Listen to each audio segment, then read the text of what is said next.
Polish ဟလာ Poland နိုင်ငံ resistance movement ဆိုတဲ့ဒုတိယကွာစစ်မှန်နာမည်ကြီးတယ်အဲ့တော့သူတို့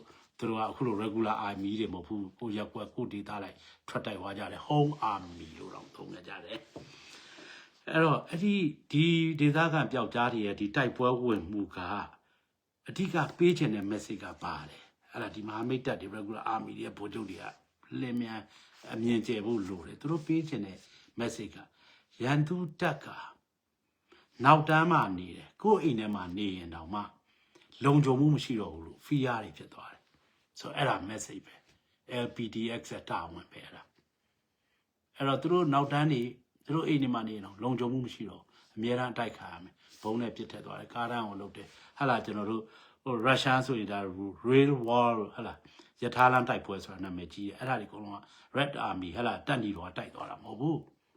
အဲ့ဒီရွာသားတွေဂျာမန်အမှတ်6တပ်မတော်ကြီးရုရှားတွေကို invade လုပ်လာတဲ့1944 45မှာ invade လုပ်လာတဲ့အခါကျတော့ပထမဆုံးထိတွေ့ခဲ့ကြတာဒီရွာသားတွေနဲ့ပဲအဲ့တော့ regular army နဲ့တော့တွေ့တဲ့အခါမှာ regular မှာတခါလက်နဲ့ချရင်အနည်းဆုံး3,600 red army ကပြစ်နေရတာဒီ red army ကတော့မှလက်နဲ့ချတယ်6သိန်းထိလက်နဲ့ချဘူးလေစစ်သားတွေထွက်ပြေးအဲ့ဒီချိန်မှာပျောက်ကြားတွေကလက်နဲ့မချဘူး5-6ယောက်ဖွဲ့ထားတဲ့အဖွဲ့တွေကအဲ့တော့နောက်ဆုံးမှာဟလာကျွန်တော်တို့ဘယ်လိုလုပ်ယူရလဲဆိုတော့အဲ့ဒီကရုရှားဗိုလ်ချုပ်တွေက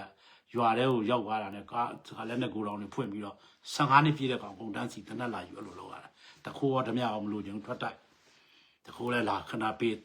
ဘယ်သူမှမပေးနိုင်မင်းတက်ဘလောက်ရှိပဲပေးတာစစ်ထဲဝင်ဖို့စီကံတခုပဲ15နှစ်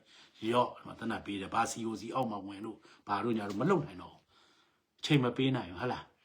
အဲ့တော့ဘယ်အချိန်လဲတမိုင်းမှာကျွန်တော်တို့ပေးသွားတာမရှိဘူးအဲ့တော့အဲ့လိုမျိုးဒုတိယကမ္ဘာစစ်မှာအဲ့လိုလင်းလင်းမြန်မြန်သုံးဖြတ်နိုင်စွမ်းရှိရမယ်စစ်ကိုဥဆောင်တဲ့လူတွေကအခုကျွန်တော်ဒီကပြောနေတဲ့ကျွန်တော်ရဲ့ message တွေကပြည်တွင်းမှာတိုက်ပွဲဝင်နေတဲ့ရဲဘော်တွေအတွက်ဆိုအဲ့ဒါမှတ်ထားပါကျွန်တော်လည်းခင်ဗျားတို့လည်းအဝေးကြီးပဲဒါပေမဲ့ဒါအဖို့တန်စကားတွေဖို့တန်တွေးကြုံတွေကိုခင်ဗျားတို့အလကားပေးနေတာ